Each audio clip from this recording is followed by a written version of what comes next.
for the first question, okay, first I converted the 22:40 into 10:40 p.m.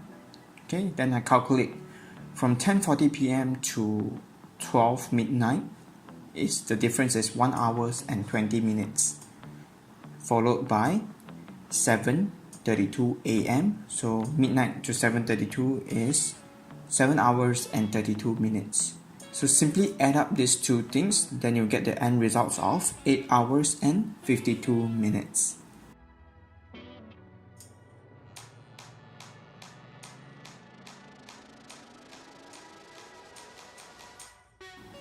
As for question 2, simply take 3 over the total, which is 80 in our case, times 100, then you get 3.75%.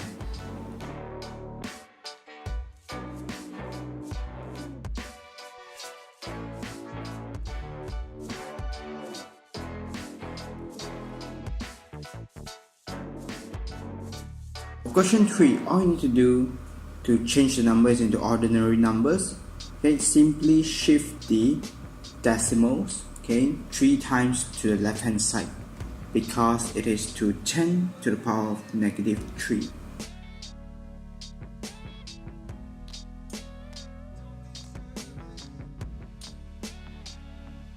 For the next question, simply put it into the calculator, okay, and then they mention about 4 significant figures. So 1, 5, 7, 8. Okay, so you look at the numbers behind 8. If it's more than 5, then you're required to round it up. So your final results will be 157,900.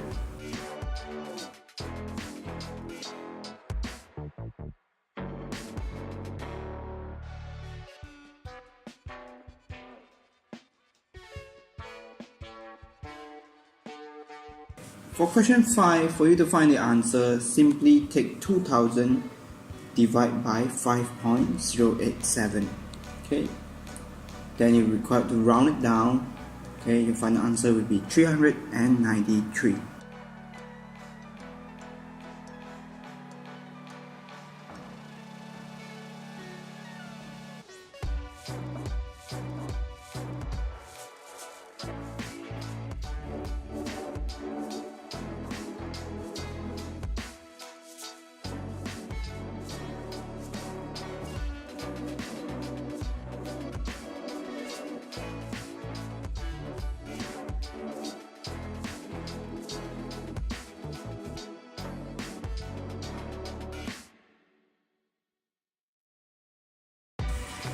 So for question 6, okay, this is actually LCM. Okay,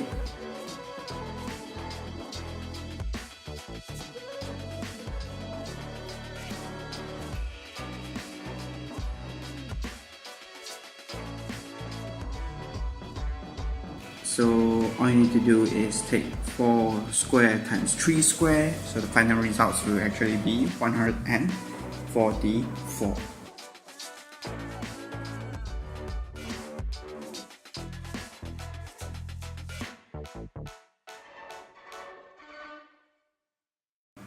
For question 7, simply substitute the value in, then you'll be able to get the y results as 11.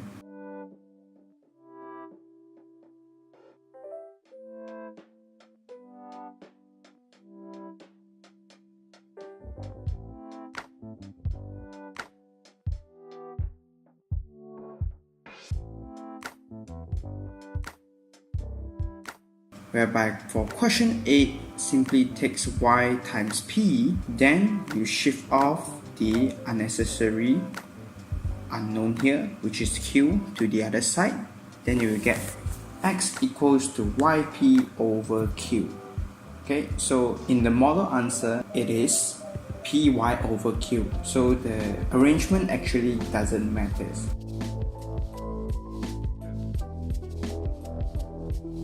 For question 9, okay, for you to find A, the keyword here is isosceles, okay, which means 180 equals to 2A plus 40. Then you run the calculation, you will get A equals to 70 degrees.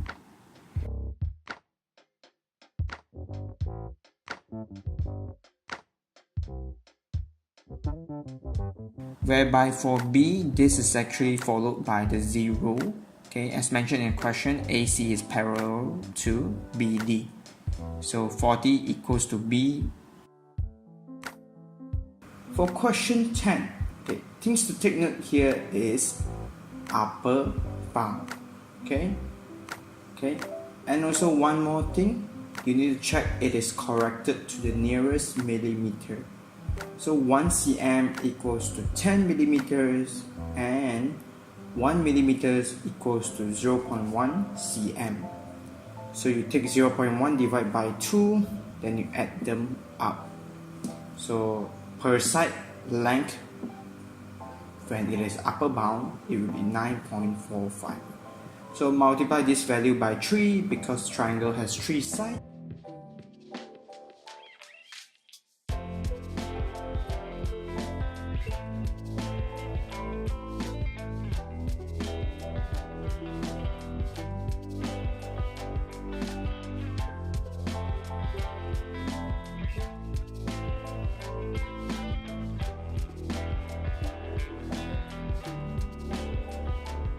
For question 11, okay, for you to find angle X, okay, it is actually twice the value of APB because interior angle is twice the value of the outer layer angle. Okay, so you take 56 times 2, then you get 112. Whereby for you to find Y, okay, Y's value is actually same as APB, okay, because their starting and ending point is the same. Okay, so A, Q, B and APB is the same. Or you can use the same method, just take X divided by 2, then you get 56 as well. So for question 12, okay, common mistake that students do is they forget to multiply the 1/4 into 16. So after the conversion, 16 is actually equivalent to 2 to the power 4. Okay, so 2 to the power 4 times 1/4 multiplied by P, 16 times 1/4. So you get the value of 2 to the power of 1 times P to the power of 4. So the final answer will be 2p to the power of 4. Whereby for question 13, first you're required to shift the n to one side. Okay, so you actually get negative 4n less than negative 15. So for you to get rid of the negative, you're required to rearrange the inequality. So 4n more than 15, n more than 15 over 4, which is 3.75.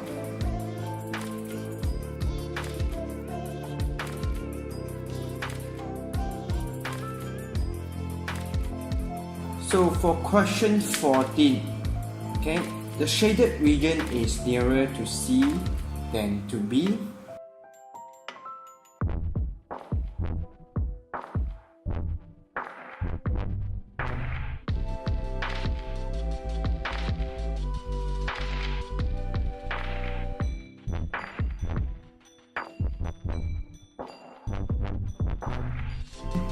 It is nearer to CD than CB.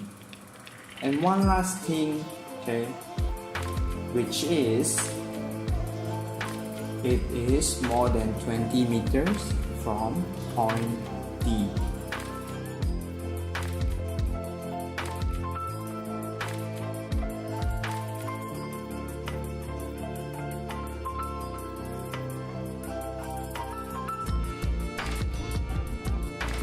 Question 15. For you to find the next term, first you need to identify the difference. So the term by term difference here is actually negative 2. So for you to find the next term, simply take negative 1 minus 2. Then you get negative 3. And for you to find the n term of this sequence, first you need to identify the zero term. So simply take 7 plus 2, then you get 9. So 9 minus 2n for you to find the final results. So if you're unfamiliar with this sequence topic, okay, I've actually created a video about it. So I've attached a link at the pop-up box there. Okay, so you can just skip to it and utilize the free resources. Question 16, it is pretty straightforward, so I won't do any voiceover for this particular part.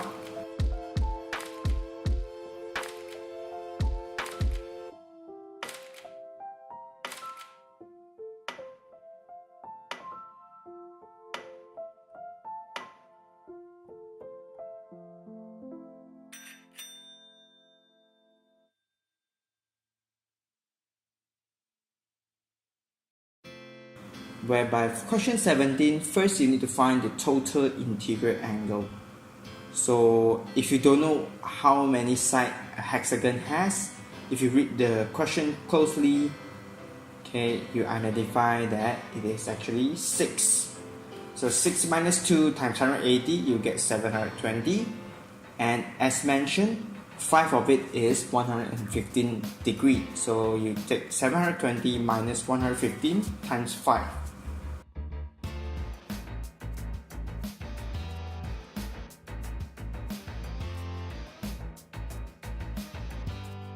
Whereby for question 18, distance over time equals to speed. So our speed here is actually 105 km per hour. However, if you look closely, the distance given is actually in meter form. So you're required to change the speed into meter over second. Okay? So take 105 times 1000 divided by 60 times 60. Okay, so the distance will actually be 4.3 plus 36 over time equals to 175 over 6. So you do the calculation and you get the final results of 1.38.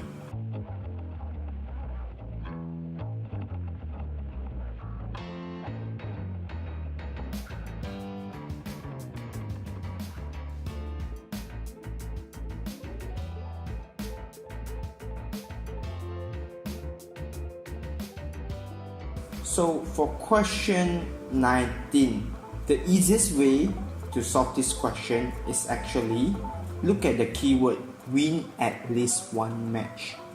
So all you need to do is take 1 minus when the team loses the first match and the second match.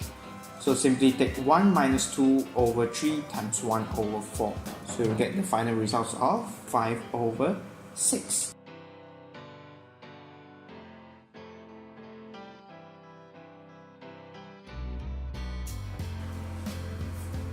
Whereby for question 20, okay, this question is relatively tricky, okay, as there's two unknown here. Okay, the first unknown, okay, if you're familiar with the formula, okay, this is actually a sector. So the formula that for you to calculate the perimeters or area is for a full circle. So in our case, the sector angle is unknown. So unknown over 360 times 2 pi r equals to 6 pi. So this is actually using the perimeter first. Okay, after you run the calculation, you will get the unknown sector as 120 degree. So utilize this 120 degree that you have gotten to calculate the sector area. So you will get 27 pi equals to k pi, and k's value will actually be 27.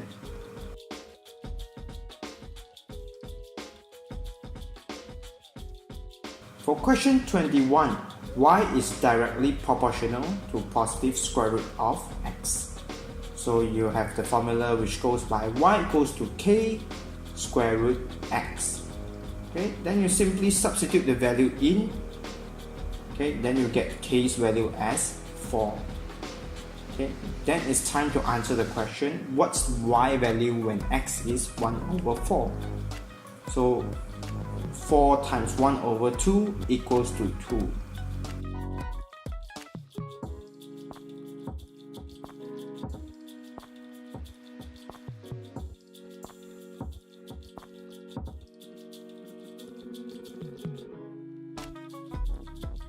So A, it is looking for A itself excluding the part in the set with B. So the value will be 3. Okay. Find the probability that this element is inside B when a element is chosen at random. So B's total will be 19 and the total element in this Venn diagram is 27. So 19 over 27. So next question, an element is chosen from set A. Okay, find the probability that it is also from set B. So set A total will be 10 and chances of it is also occurring in set B will be 7. So the final answer is 7 over 10. Part D, which goes by find the shaded region of A union B and everything other than it. Okay, so simply shade off the part that doesn't incur A and B.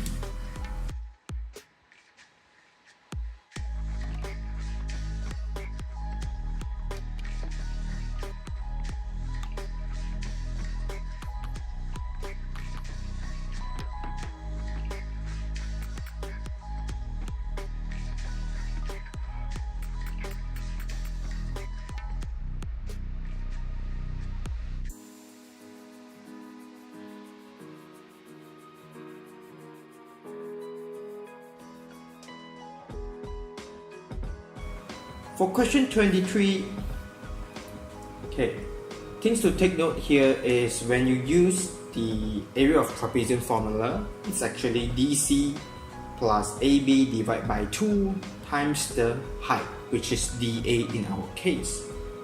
DA is also equivalent to the line that I added in there.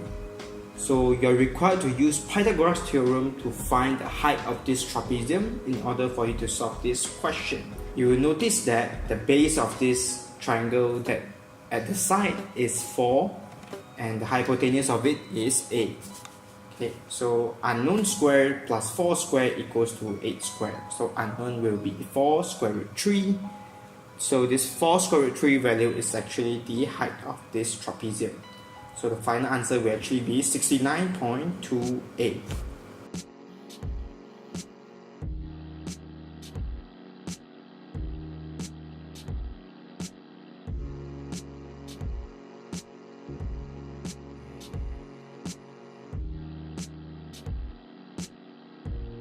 So question 24. Okay, first you need to rearrange those with A variables to one side and those with nothing to the other side. So you take out the common things that occurs in both, which is A from the front part, so you get A bracket 2 plus P plus the common factor, which is 2, so 2 bracket 2 plus P. So as you can see, 2 plus P is reoccurring. So now you can make the final rearrangement and get the final answer of bracket A plus 2 bracket 2 plus P. Whereby for part B, okay, first thing that I did was I extracted their common multiple, which is 2. Then I will get 2 bracket 81 minus 4t squared. So from here, moving on, is actually about a formula which goes by a squared minus b squared equals to a plus b, a minus b. So in our case, a here will be 9 and b will be 2t. Okay, so for question 25, first thing that I did was I need to find the midpoint of AB. Okay, then I find the gradient of the line AB using y2 minus y1 over x2 minus x1.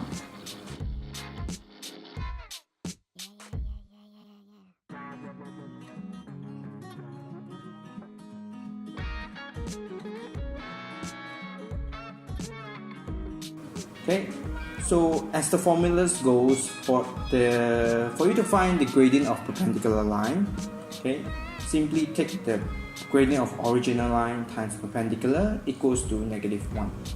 So by doing so, you will get the perpendicular line gradient, which is -3/7. Okay, then you derive the new formula y equals to -3/7x plus c. Okay, so you substitute the midpoint of line AB, which is 7 and 8, into this formula to get the results of c.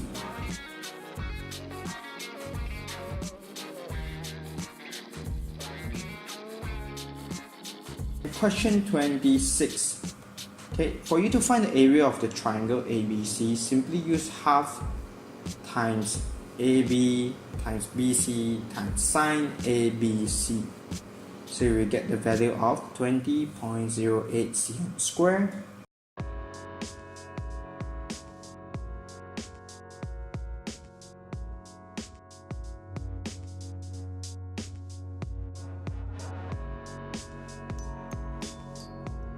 And for you to find AC's value, simply use cosine rule.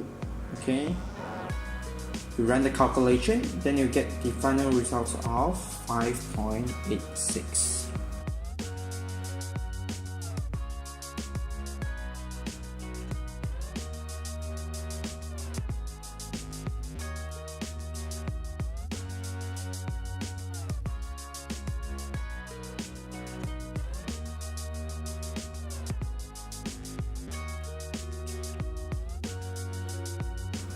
So thank you for watching. I hope you find this video helpful.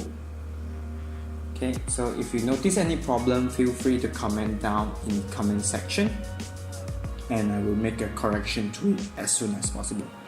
So I wish you all the best in your upcoming examination. Thank you.